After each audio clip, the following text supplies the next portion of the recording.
how I feel about this shirt. It's kind of a lot, isn't it? Look at the sleeves. The sleeves are a choice. I bought it because it was like 10 bucks and I kind of really love it, but also I'm a pirate.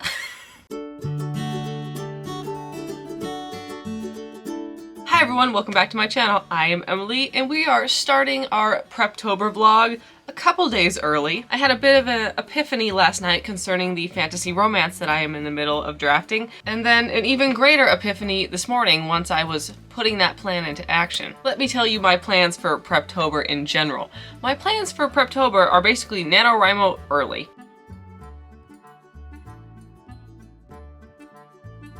I am writing a fantasy romance book. I would like to finish the draft by the end of October. It's at 41,000 words right now. I'm assuming it'll be in the 80 to 100,000 word range. So my plan for this well, it's not October yet. It's Friday, September 29th. My plan for October was to finish the rough draft so I could edit it during NaNoWriMo. However, this first third of this book seems a little bit funky. I could just tell it was going to need some developmental edits, and I decided that given that I am scared of rewriting books now because it's happened a lot, and I'd prefer to write a reasonable rough draft instead of having to rewrite it, I went, how about I do a developmental edit pass on the first third of the book? You know, there's 13 chapters, it's 41,000 words. I can take about 10 days and try to do just a rough developmental edit and figure out where I'm going, not only to put off the idea of having to rewrite it, but also I went through quite a bit of burnout in the last couple of months, so it would be good to refresh my brain with where I am in this story to begin with so that I can just easily draft the rest of it. That was my epiphany last night. This morning, as I was making a little chart to either do 4.2 thousand words edited or 1.3 chapters a day edited, it hit me. What exactly was a little bit off about this? And it hit me because I was thinking about Under the Earth, and I sort of accidentally made Under the Earth a pretty good book. I did rewrite it, but even before I rewrote it, it was a pretty solid book as far as structure goes. And one of the things I did accidentally that I really liked was each of the sections of the book kind of stood as their own thing. They could have been little episodic novellas. Like the first third of the book could have been a standalone novella, probably. And I was like, well, what's different about the first third of this fantasy romance book? And that is that the first third, there is not a very set structure to it, and there isn't a lot of conflict yet, which is okay for where it is in the book, but it needs a bit more structure. And I realized that in about chapter 12, there is a bit of conflict that I added in that if I rearranged it a little bit and built up to it in the chapters coming up to it, it would make a very good arc for the first third of this book. So it's there, I just need to amp it up a little bit and structure it a little bit better and sort of get more of the themes in the first third of this so that I know where I'm going with the next 2/3. But I think it'll put the character in the better headspace moving forward for what I need. So that's what we're doing. I'm putting down 10 days because that's pretty much the rest of this month and the first week of October, and then that second Monday in October, the 9th, I can start drafting. Monday seems like a good day to start drafting. New week. I actually stopped writing to do this clip, so I'm gonna shut up. I got my little tracker thing. I've also got a thing on the next page to take notes for stuff that may be difficult for me to remember off the top of my head, like names or locations, because this is still such a new story. So I'm gonna get back to editing. Welcome to a Preptober vlog. Alright, it is Sunday, October 1st. It's officially October. I'm not thrilled about that. I am kind of thrilled about that though, because new month, new goals. That means we are on day 3 of our little tracker thing. Day 1, I immediately failed. I edited about half a chapter, but that's okay because yesterday I edited 2 chapters, so that means that I am technically a little ahead as of yesterday. Today again, I need to edit either 4,000 words or a chapter and a third. These first couple of chapters, I think they are the most solid, so it's definitely going to be, the issues I'm gonna have are in chapters probably like 7 through 13, so these first couple days are gonna be easy. Maybe I should do 2 chapters again today. Give myself some extra time. There's not a lot to report yet because, as I said, it's pretty solid in the first couple of chapters. It's very cute. I only remember writing like half of this because I wrote it in a state of madness back in, I have oatmeal. Back in June. Oh my gosh, back in June. 4 months? Been 4 months. Wow. Okay. So yeah, I'll have more to say when I actually have more to say, but for right now, you know, chapter 3, she has just had her first interaction with the love interest, which is, he accidentally scared her and she ran off. So, not much of an interaction, but it is there. It's so cute. It's so adorable. Okay, that's all I got.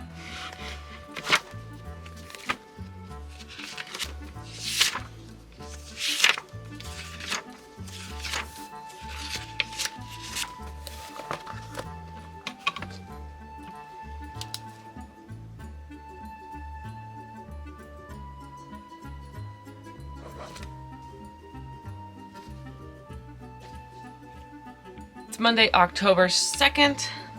As you can see, yesterday I went through 4 chapters worth of content on this book. I'm now halfway through chapter 7? Yeah, 7. The first 5 or 6 chapters, very solid. I can sort of see at this point I'm starting to lose the trail of where I was going in this first third of the book, so I'm glad I'm doing the editing pass on it. This book is incredibly cute. It's very like summertime vibes, and well, it's very fairy lore-ish. Another reason I kind of want to finish it this month is because I want to like grasp onto the final vibes of summer. It's still sort of warm here. It's not warm right now. I'm sitting on my hands. It's cold, but it's gonna be hot later this week, and I kind of want to grasp onto the final bits of like, it's summer and it's warm and it's atmospheric. So I'd like to finish the draft of the very midsummer type book while the weather is not completely dreary. This is the stillest I've been in a vlog because I'm sitting on my hands, so I'm not waving them around. I don't think I have much of anything to report other than I saw somebody, I like to peruse through the Kickstarter for Authors Facebook group, and somebody in there was talking about getting books printed on black paper with white ink, and I've seen that before, but I had no concept of how you would even get that to happen because I don't think Amazon or Ingram Spark would do that very well because they don't have black paper, so it would be black ink all over the page, and that would not work very well. The pages would probably warp because they're not very high quality printers to begin with, but actual black paper with a white ink, like where do you get that? That's weird. And somebody actually said a printer that does it, and it's not terribly expensive. It's about as expensive as it would be to print a full color book, which is expensive, but if you were going to do like a special edition option, maybe like a normal special edition option and then a black and white, what is going on out there?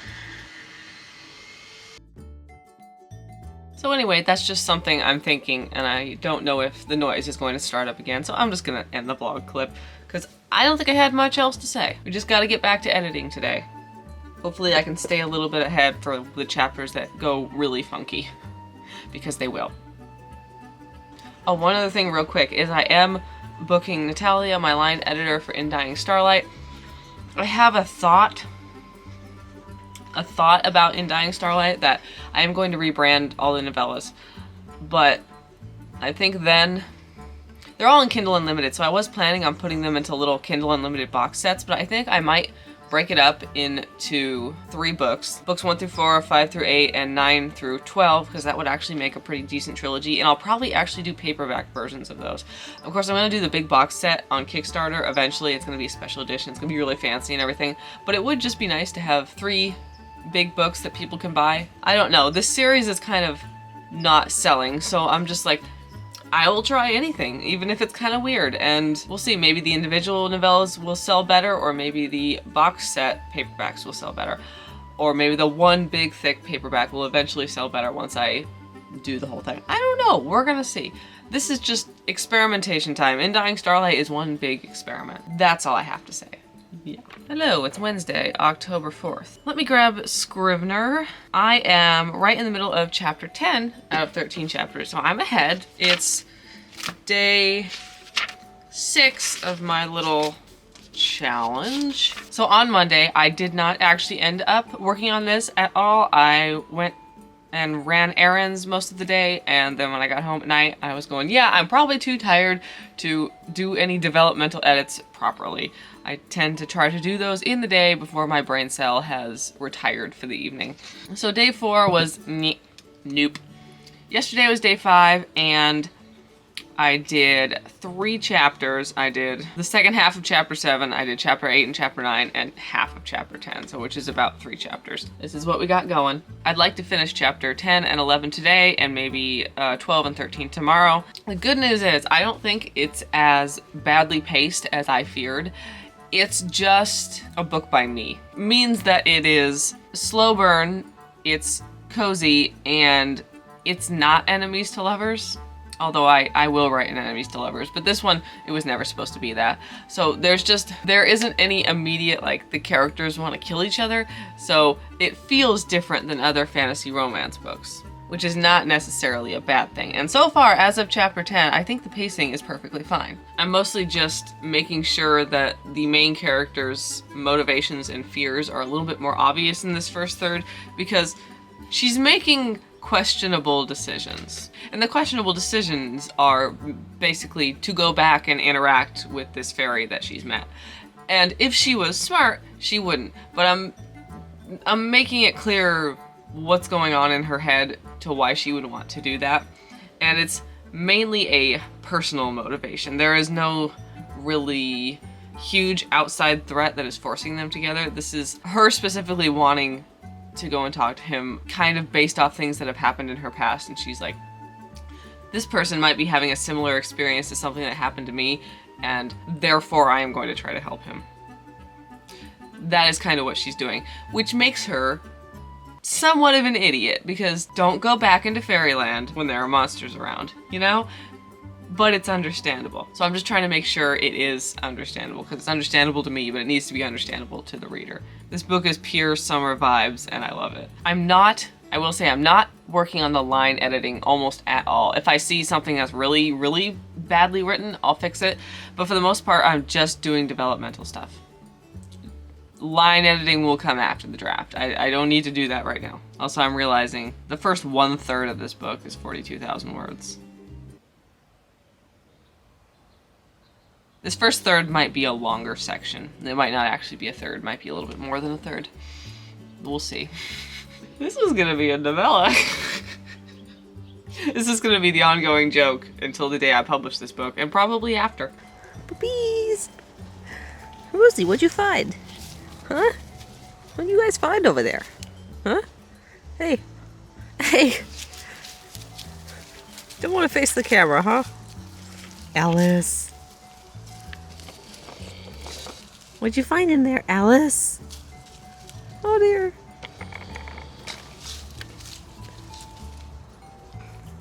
It's Thursday, October 5th. It's toasty outside. We are sitting with the dogs and the computer. We're gonna finish the last chapter and a half. I think it's gonna be a massive revision. Yeah, we got the chapter 13 and like 2/3 of chapter 12. And I think some of chapter 13 I might put in part 2. And we gotta amp up the tension a little bit in like this last section. So that's what we're doing. The dogs are sniffing around and they refuse to be on camera. So, happy editing. Oh, there you are, Alice. And you're still walking away. Alice, come say hi. Alice? Hey, what are you doing? I know you hear me. Alice. You're so obedient all the time, huh? Yeah.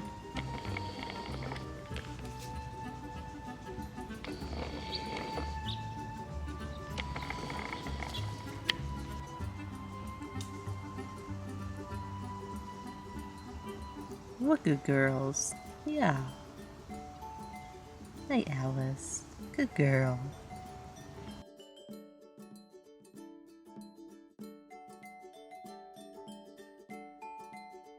Hey, Alice. Alice. Hi. That's a happy face.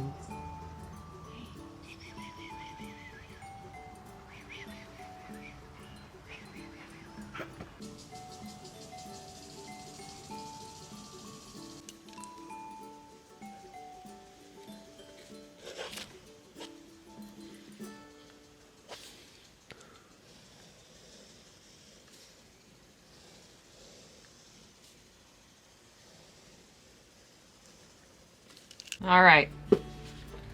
I don't know where I left you, but that is par for the course with this channel. So it's Wednesday, October 11th. I have finished up the part 1 of the Preptober vlogs, which was getting the fantasy romance to enough of a state that I could continue on with it. I finished editing part 1, basically.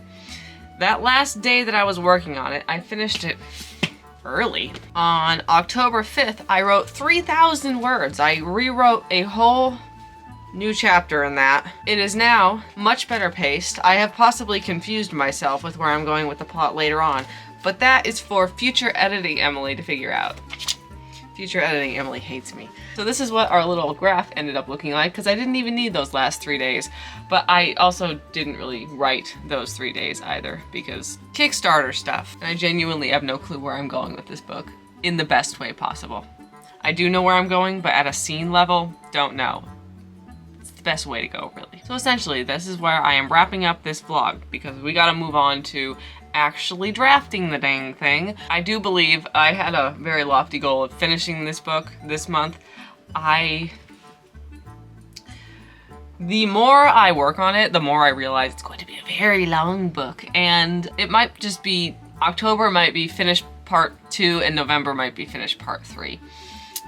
Don't know. We'll see. I think this is going to be a book that's over 100,000 words, and it's at 40 something right now. Hey, I mean, the longer the better. As long as it is well-paced and entertaining and tells the story I want to tell, I'm not mad. I'm actually rather pleased. So that's where I'm leaving you guys. Part 1 is now nicely paced. I made a bunch of things very clear from the protagonist's point of view and took one of the scenes that should have been important that I didn't make important originally and amped up the importance on it, so now it has a nice little arc and the main character has come to some conclusions and we can continue on into the rest of the plot. So thank you all so much for watching. I hope you enjoyed this video. If you did, giving it a thumbs up and a subscribe really helps out my channel. You can still grab copies of See at the End of Everything, Under the Earth Over the Sky, and actually the special editions of Under the Earth Over the Sky on BackerKit. They will be up elsewhere after that, but they're still on BackerKit. At least they should be if I edit this video within an appropriate amount of time, Emily. Thank you all so much for watching. Let me know how your Preptober is going, and I will see y'all in the next video. Bye!